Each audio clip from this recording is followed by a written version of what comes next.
welcome to another edition of News Analysis with me, Homa Lezgi.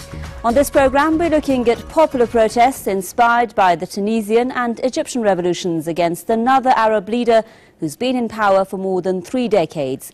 Stay with us as we ask what lies ahead for Yemen. Government supporters, some with knives, chased down thousands of anti-government protesters in the Yemeni capital, Sana'a. The banners these protesters are holding up read in Arabic, "The people want to bring down the regime." The protests have taken place around Tahrir Square in Sana'a. The demonstrators are shouting, "After Mubarak, Ali," referring to the ousting of Egypt's President Hosni Mubarak. The calls for regime change have been a rallying cry of the opposition in Yemen, where many say the majority of people have become weary of the policies of Ali Abdullah Saleh's regime. We want to overthrow the regime. Ali Abdullah Saleh and his family must go because they brought pain to the Yemeni people. They must go. This is the first and last demand. We want to establish a modern democratic state, which includes all the Yemeni people. What we want is to demand the rights of all people and overthrow the regime. The president must leave just like Hosni Mubarak and the Tunisian president. Other protesters say any reforms in Yemen must begin with Ali Abdullah Saleh's resignation. We want practical steps taken by Ali Abdullah Saleh to reform the country, and the practical steps are tendering his resignation at the beginning. Yemen's anti-government protests have gathered steam following the downfall of the Tunisian and Egyptian rulers by popular revolutions over the past few weeks. Sana'a has stepped up its crackdown on the opposition recently. Large numbers of people have been arrested over the past few days. The Human Rights Watch says on Friday alone, 10 people were detained by security forces as they were celebrating the victory of the Egyptian Revolution. Ali Abdullah Saleh was elected to a 7-year term in September 2006. He promised some reforms after he came under pressure from the opposition. Observers believe that as a US ally in the region, Saleh's regime feels particularly insecure and is paranoid about an Egyptian-style popular revolution on its soil.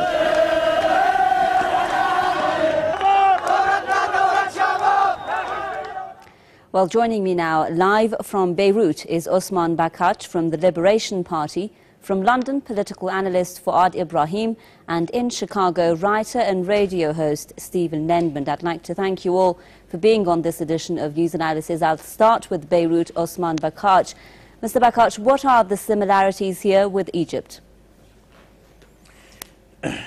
The common thread that links Yemen to Egypt, to Tunisia, to Bahrain, to Algeria, to Jordan, and Libya, and what to come, the common thread, we can read it in the statement made by Mrs. Clinton in Davos last week.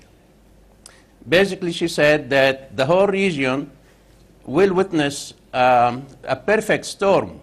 She said that the Middle East is facing a perfect storm of unrest, and nations must embrace democratic change. And then she goes on to say that this is not simply a matter of idealism, it is a strategic necessity. The point here being, the American administration hoped to ride the wind of change in Egypt, in Libya, in Tunisia, in Jordan, in Bahrain, in Yemen.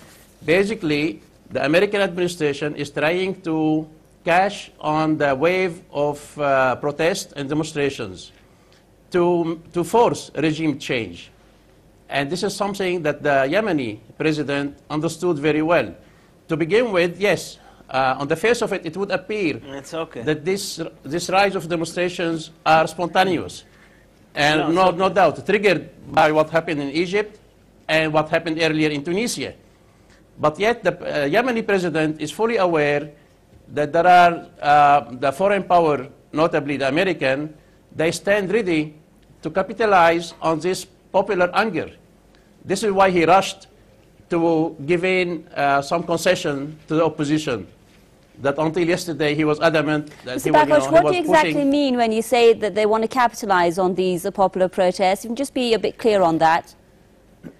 Okay, when at the end of 2006, when Saddam Hussein was executed in Iraq, soon after, the Yemeni president, Ali Saleh himself, he had said that it's better for us to do our own haircut instead of others shaving for us. He was indicating that there is a new kid in the area, the American player, who was going to force changes. So America will ride the wave of democracy and popular anger to basically cause destabilization in the region, hoping that eventually the American will pick up the pieces. And this is why, at the same time, say we see the British Foreign Minister, William Hague, he rushed to Tunisia, he rushed to Yemen. Right. So there is this struggle behind the scene on who stands to benefit from the popular anger. Okay, I'd like to pick up on just what you just said, Mr. Bakash. I'd like to go to our guest from in the US with us, Stephen Lendman. Stephen, do you agree here on what's being said, or do you think that the US is being caught by surprise? Oh, I don't think Washington is at all caught by surprise.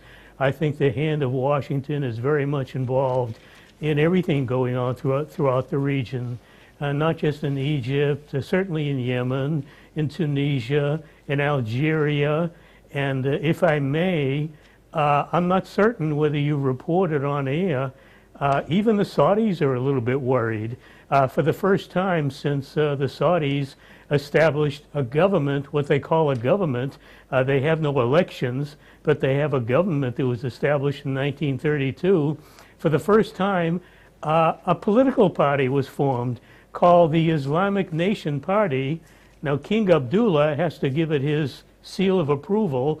The last I heard, he has not done that yet.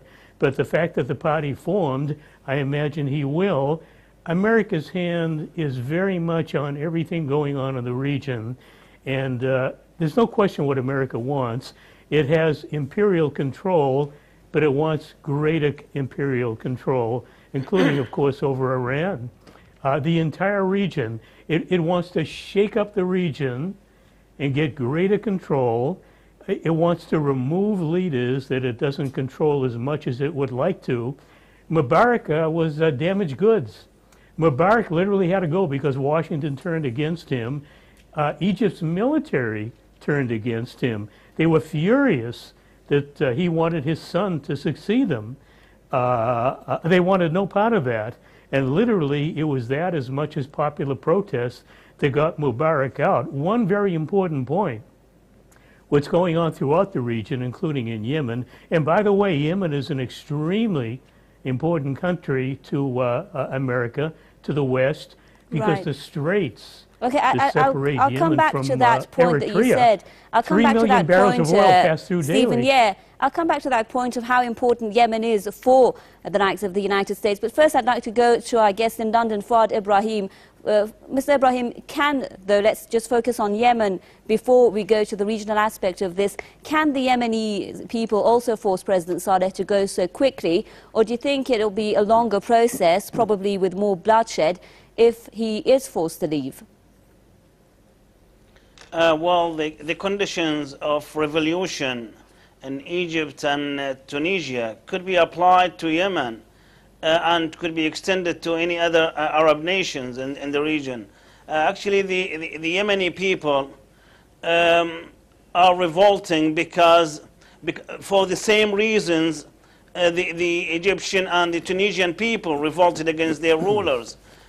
We have poverty, corruption, dictatorship, lack of decent living conditions, lack of education.